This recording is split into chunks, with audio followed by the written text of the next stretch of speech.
Salut tout le monde, très urgent et très incroyable. Cette vidéo est en français. Mes chers amis, le général Yamoussa Kamara du Mali vient de dire ceci. Je vais vous lire ça tout de suite.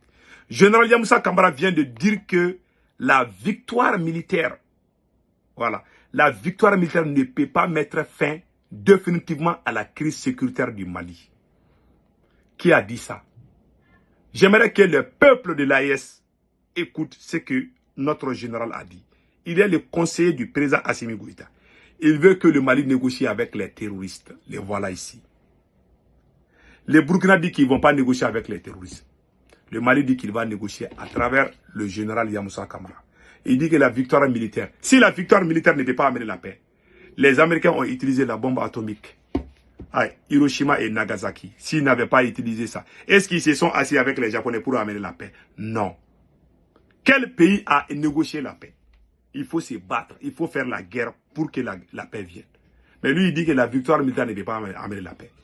Pour lui, ils doivent négocier avec les politiciens. Il a dit ça, hein? Et tout est là, je vais tout lire. J'aimerais que tout le monde sache cela. C'est le conseiller du président Assimi Goïta, le conseiller sécuritaire, le voilà ici. Que le Mali, que l'armée malienne ne peut pas contrôler tout le territoire malien. Un pays qui est en pleine guerre, est-ce qu'un général doit dire des mots comme ça? Vous les voyez? Je vais lui laisser dire, j'ai la vidéo, et puis il veut qu'on négocie avec deux ennemis du Mali. Le général Yamoussa Kamara, il s'appelle général Yamoussa Kamara. Le général Yamoussa Kamara veut que le Mali négocie avec les terroristes. Le général Yamoussa Kamara veut que le Mali négocie avec les politiciens qui ont tué les Maliens, les politiciens traîtres. Puisqu'il travaille déjà avec certains politiciens, ils veulent que les grands voleurs qui ont fui là, ils veulent que le Mali les amène encore pour qu'on construise le Mali ensemble. Vous avez vu dans quel pays? Si vous avez une force politique aujourd'hui, c'est le M5. Parce que ces autres-là sont des voleurs. Et aussi, ils veulent que les voleurs viennent à côté d'eux pour qu'ils continuent à voler ensemble.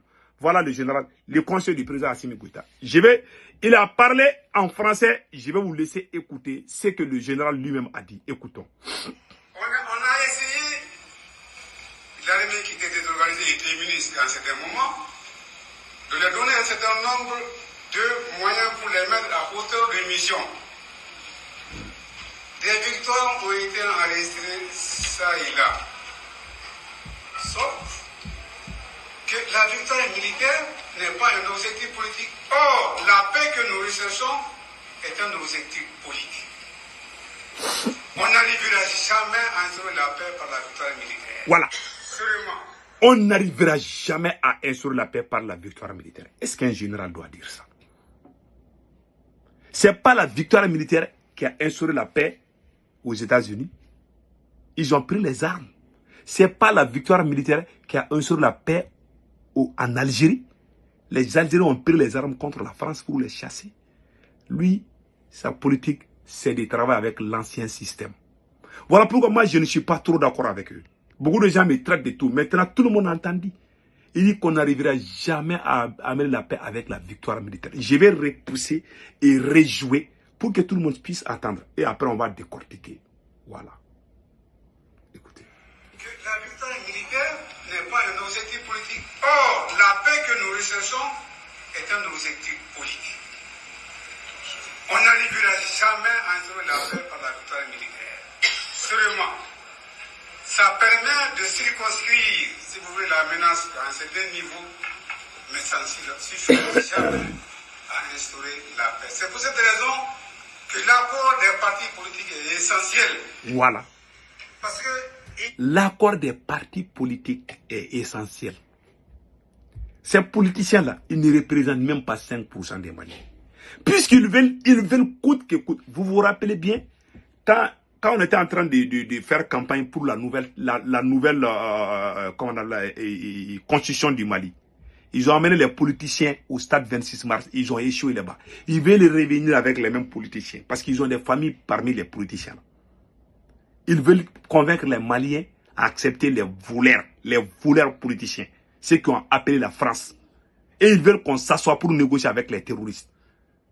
Quelle trahison d'un général. Écoutons les restes. Ne suffit pas d'être il y a des prémices. Dans notre jargon, ce que nous appelons des risques. un risque est un danger potentiel susceptible d'affecter les intérêts de la nation. Il aurait été souhaitable, je sais que les uns et les autres ont joué leur rôle, que dès qu'il y a un risque qui apparaît quelque part, qu'on essaie de trouver à nous-mêmes les ressources nécessaires pour essayer de circonscrire le problème à la base. Si cela ne suffit pas, le risque peut évoluer pour devenir une menace. Et la menace peut aboutir à une crise. Et c'est cette crise-là que nous vivons depuis un certain temps. Maintenant, qu'est-ce qu'il faut? Parce que jusque-là, on avait su trouver en nous-mêmes les ressources nécessaires pour faire taire les problèmes à leur base. C'est quand tous les moyens déployés, les moyens politiques, tous les autres moyens dont dispose l'État, ont montré leurs limites, qu'on essaie de voir maintenant quel est le rôle qu'on peut faire jouer à l'armée. L'armée intervient en complément. L'armée ne sera jamais la solution. Surtout que nous avons une armée sous-dimensionnée qui opère à flux tendu, ne peut pas être partout à la fois. C'est pour cette raison je m'efforce à dire, à faire comprendre aux gens que l'armée ne peut pas être partout. Que notre armée est sous-dimensionnelle. Ne peut pas être à la fois. On est dans une guerre. C'est terroriste que lui il parle là. Il veut qu'on négocie avec les terroristes. Maintenant, regardez ce qu'il va dire ici. Jusqu'à un certain moment, tant qu'on n'est pas arrivé à atteindre, si vous voulez, à donner à l'armée une certaine dimension, il faut que les gens tolèrent la présence de certains groupes armés. Que les gens tolèrent la présence de certains groupes armés. Et il veut qu'on négocie avec les terroristes. C'est ça qu'ils veulent. Deux choses. Il veut qu'on s'associe avec les anciens voleurs du Mali. Il veut qu'on s'assoie sur la même table avec les criminels qui ont tué, qui ont les 100 Maliens dans l'armée. Voilà les deux choses qu'il demande. Un général de l'armée. Vous savez, au Mali, il y a le pouvoir malien est différent du pouvoir du Burkina et du Niger. Chez nous, c'est un pouvoir civilo-militaire. C'est le M5 qui a fait le combat. Pendant plusieurs mois, nous sortons matin, midi et soir. Ces militaires sont venus parachever. Nous devons être ensemble pour construire le Mali. Quand ils sont venus, ils nous ont jetés, ils ont appelé les anciens voleurs pour construire le Mali. 9 mois de transition, ils ont échoué. Ils sont revenus vers nous encore. C'est à ce moment que Choguel est devenu Premier ministre. Ils sont devenus jaloux de Choguel, que lui, il est populaire, qu'il risque d'être président. Voilà des mentalités, c'est-à-dire que c'est des mentalités agraires. Ils ont ça dans la tête. Ils sont jaloux de tout le monde, même les moustiques. Quand moustique est bon là, ils sont jaloux des moustiques. Ces gens-là, on ne sait pas ce qu'ils veulent. Ah non, bon, les gens parlent trop. Maintenant, ils l'ont écarté. Depuis qu'ils ont mis le premier Choguel à côté là, le pays là ne fait que descendre. Il y a problème de salaire. Ils sont allés voir le Maroc. Ils sont en train de prendre crédit partout. Ils sont en train de négocier avec tout le monde. Avec même les gens que les Maliens. Ces gens-là veulent faire les retours à la France. De façon indirecte. Ils veulent retourner avec la France de façon indirecte. C'est pour ça qu'ils disent non, ils parlent en parabole. Ils ne parlent pas directement. Quand vous voyez ce que le général dit là, il faut pardonner certains groupes armés. Il n'ose pas dire le nom des groupes armés. Parce que s'il dit tel groupe armé, pourquoi s'il est sincère, si le général est sincère, il aurait dû dire, ok, on veut que le Mali négocie avec tel ou tel groupe armé. Pourquoi il n'a pas dit? Il dit les partis politiques. Mais le premier Choguel Kokala Maïga, il a des partis politiques. Si il y a le côté politique, c'est le M5 RFP qui a fait le combat. Donc moi, j'ai fait partir. Parce qu'ils savent que nous, là, nous, on veut les choses claires. Mais les politiciens, si les policiers sont à côté d'eux, et ils vont voler, ils vont les laisser voler. Ils vont tous voler ensemble. Ces gens sont, quand un militaire est amoureux de l'argent et femmes là, il est fini. Je vous dis. Moi, je n'ai rien contre ces militaires. Hein. Voilà, lui, il veut qu'on négocie avec les terroristes. Maintenant, écoutons ce que le capitaine a dit par rapport à cette négociation. Voilà. Non. Voilà. Vous insistez sur ce point, pas question de négocier avec les terroristes? Non. On ne négocie pas. Il n'y a pas 1 centimètre de ce territoire-là qu'on va négocier. On ne donnera rien, pas 1 franc de contribuable. Si les contribuables nous donnent infra, on préfère payer des armes que de négocier. Je pense qu'on a mis ça dans la tête des gens pour nous garder longtemps dans la guerre. Non. Et ça me permet de rebondir à quelque chose qu'on est obligé de dire, qu'on n'a pas peut-être l'intention. Voilà. Le capitaine dit qu'il ne va jamais négocier avec les terroristes. Pourtant, ce sont les mêmes terroristes qui sont au Mali, au Burkina et au Niger. Nous disons que nous sommes dans l'AES. Les Burkinabés ne veulent pas négocier. Nous, on veut négocier avec ceux qui tuent les Burkinabés. Ça veut dire qu'on est en train de jouer la comédie. Ça veut dire que ce truc AES, ça veut dire quoi en général? Vous êtes dans une alliance. Il y a des pays qui ne veulent pas. Même le peuple malien ne veut pas qu'on négocie avec les. Il faut faire la guerre. Si vous ne pouvez pas diriger le Mali là, pardon, il faut laisser le pays là. Quelqu'un d'autre va venir. Nous, on ne veut pas négocier avec les terroristes. On ne veut pas ces anciens voleurs. Vous êtes venus déclarer la guerre à tous les patriotes pour que vous soyez avec les voleurs. Dieu vous a puni. Tout est calé au Mali aujourd'hui. Rien ne bouge. Ils le savent. Voilà pourquoi ils sont en train de faire courbette partout. Même quand ils sont venus aux Nations Unies, ils n'ont pas attaqué la France ni les États-Unis. Ils se sont appris à l'Algérie. Toute Algérie, c'est bien parlé, mais ils ne vont jamais s'attaquer à la France dans ces derniers temps-là. Ils veulent négocier. Qui veut négocier avec les terroristes veut négocier avec la France. Puisque ces terroristes sont des mercenaires de la France. Comment se peut-il que un général de l'armée malienne peut oser dire de négocier avec des politiciens qui ont détruit? On attend tellement de choses au Mali. On me demande, on est dans quel pays?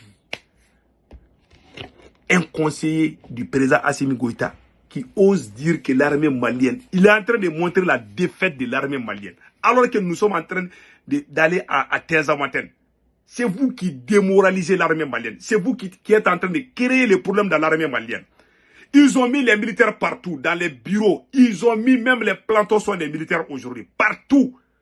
On a même pris des militaires en train de voler le carburant, de l'énergie. À Mokti. Je ne vais pas dévoiler le nom. Les terroristes sont là, ils voient tout. Même dans les ambassades, ils ont nommé les militaires. Partout. Et puis c'est des officiers supérieurs. Il y a un colonel qui est sur le front. Un autre colonel est en train de faire la pluie et les beaux temps. Tu penses que lui, il est content? Vous êtes en train de diviser l'armée malienne. Les militaires qui sont proches de vous là, vos amis, les membres de vos familles, vous êtes en train de les amener. Et les autres là, vous les envoyez au front. C'est ça qui se passe au Mali. Pourquoi le président Assimi Goïta a convoqué les chefs militaires? Parce qu'il y a problème. Ils ont mis les militaires partout. Ils sont en train de mettre les militaires partout. C'est un danger pour le Mali. Le rôle d'un militaire, c'est d'aller au front. Ce n'est pas de s'asseoir dans les bureaux. Ce n'est pas d'aller dans les hôpitaux. Même dans nos hôpitaux, ils ont mis les militaires là-bas. Mais on est dans quel pays? Partout où on trouve l'argent, ils ont mis les militaires dedans. S'il y a quelqu'un qui va vous trahir, c'est les militaires. Hein. Le peuple ne va jamais vous trahir. Moi, je n'ai pas de fusil. Je ne sais même pas comment tirer. Même pour tuer moustique, là, je ne peux pas. On a vu le cas de Morsi et de l'actuel président de l'Égypte. Sisi, général Sisi et Morsi. Morsi a chassé les grands militaires, il a mis les petits militaires, il a amené c'est celui qui l'a fait. Il n'y a pas trahison là. Un militaire est très fort plus qu'un politicien. Trahir. Tu vas mettre ces militaires là à côté de toi là. Ils sont partout là. Je vous jure, ça va créer la frustration sur certains d'autres.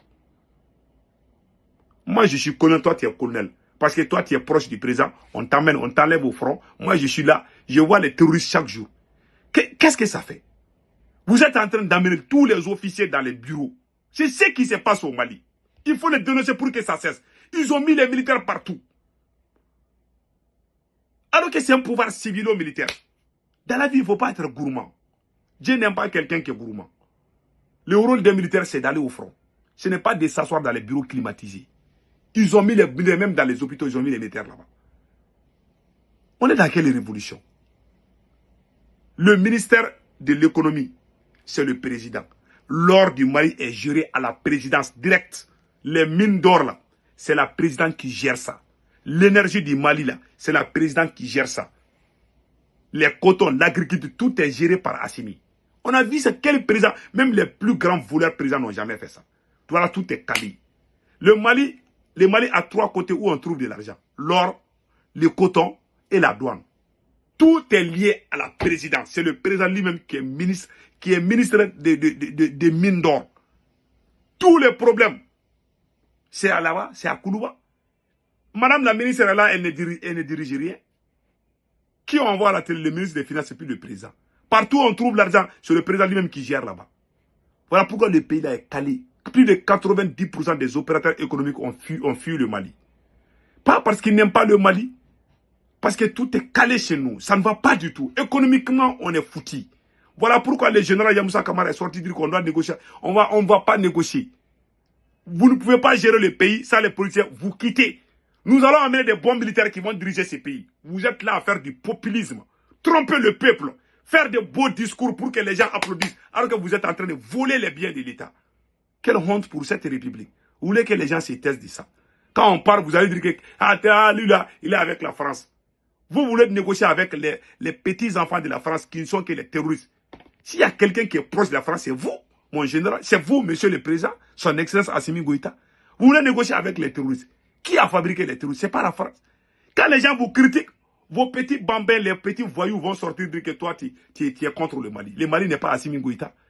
Ils ne font que du populisme, faire des beaux discours pour que les gens applaudissent. C'est pas ça qui construit le pays là. En tout cas, nous on voit, on dit ce qui ne va pas. Vous avez tout volé. Je n'ai jamais vu un régime voler plus que ce régime, je vous jure. Côté militaire, ils ont un peu travaillé. Ils ont libéré Kidal, oui, c'est bon. Même avec pour chercher France là. Allez-y voir, en 2020, quand Assimi était vice-président.